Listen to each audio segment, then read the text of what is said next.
బడి కట్టి కూడా ఒక 30 సంవత్సరాలు అవుతుందండి. ఇది మామూలు గోడతో కట్టిన బడిల్లి ఈ ప్లేస్ గోడతో కట్టిన బడిల్లి ఇది మామూలుగా ఎక్కడ పెచ్చి ఊడిపోయి గోడ కూడా ఒక పక్క మొత్తం కుంగిపోయింది. గోడ కూడా ఈ వర్షాలు కదా ఎప్పుడు కూడా పడిపోయేది కూడా అసలు అది అర్థం కాని పరిస్థితులు ఉంది.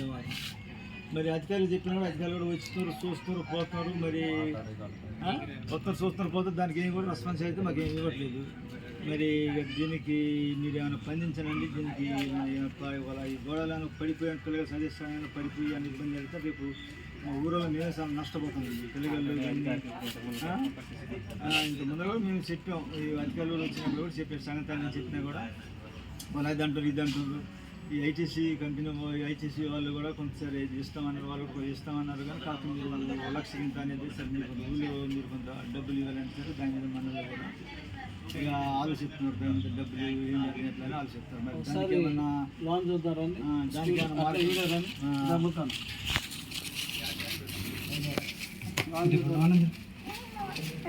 నువ్వే ఆడిపోతుంది.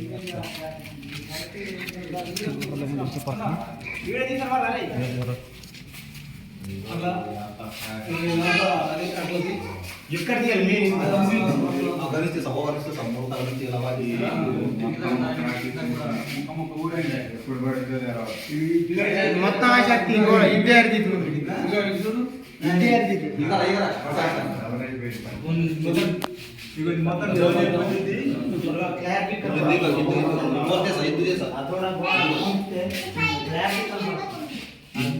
మళ్ళా స్కూల్ ప్రాబ్లం ఉంది. కరెంట్ వచ్చే అవకాశం ఉంది. ఆల్రెడీ వస్తుంది అన్న. ఓకే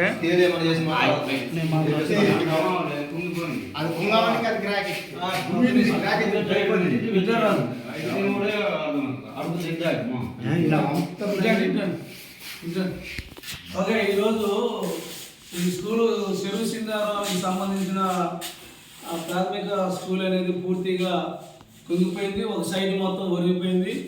దీనికి పిల్లర్స్ లేవు. కానీ గోడలు కట్టి స్లాబ్ వేసారు. ఇది 40 సంవత్సరాలు సుమారు అవుతుంది. అయినా కూడా పిల్లల్ని ఇక్కడే పెట్టి ఇట్లే మరి చెబుతున్నారు టీచర్స్.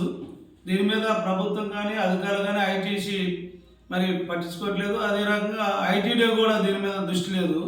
ఇది ఒక గిరిజన గ్రామం. ఐటీసీ వాళ్ళు మరి ఇంత దారుణంగా స్కూల్ ఉన్నా కూడా దీన్ని పట్టించుకోకపోవడం చాలా ఇబ్బందికరమైన విషయం. ఏదైనా జరిగితే పిల్లలు మొత్తం కూడా ప్రమాదాలు కోల్పోయే పరిస్థితి ఉంది. ఇది వెంటనే ఈ యొక్క బిల్డింగ్ని పడగొట్టేసి కొత్త పునాది ఇక్కడ మరి వేయాల్సిన అవసరం కూడా ఉంది. స్కూల్ కట్టాల్సిన బాధ్యత ఐటీడీ పైన ఉంది. అయినా సరే ఒక 40 సంవత్సరాల పాటు ఈ స్కూల్ నడుపుతున్నా కూడా ఎట్లుందని కూడా చూడకుండా అధికారులు పట్టించుకోకపోవడం వల్ల చాలా ప్రమాదం మారింది. ఈ యొక్క చెరువు సింగారం గ్రామం ప్రజలు చాలా ఆందోళన చెందుతున్నారు. ఎందుకంటే ఈ స్కూల్లో పిల్లలు వస్తారు కాబట్టి ఏదైనా ప్రమాదం జరిగితే పిల్లలందరూ కూడా ప్రమాదంలో కోల్పోయే పరిస్థితి ఉందనేసి పిల్లగాళ్ళు తల్లిదండ్రులు మొత్తం కూడా ఆందోళన చెందుతున్నారు. వారి యొక్క మా కుటుంబాలకి సంబంధించిన ఏదైనా ప్రమాదం జరిగితే మాత్రం ఖచ్చితంగా ఐటీడీ ప్రభుత్వమే దీని బాధ్యత వహించాలని కూడా వీళ్ళు చెప్పడం జరుగుతుంది.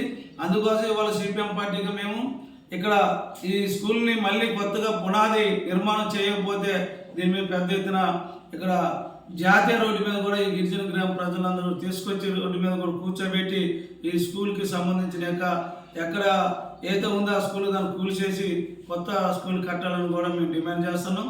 అవసరమైతే ధర్నా చేసి కూడా దీన్ని మీద ప్రభుత్వం దృష్టికి తీసుకొచ్చే పరిస్థితిగా చేస్తామని కూడా ఈ సందర్భంగా తెలియజేస్తున్నాం.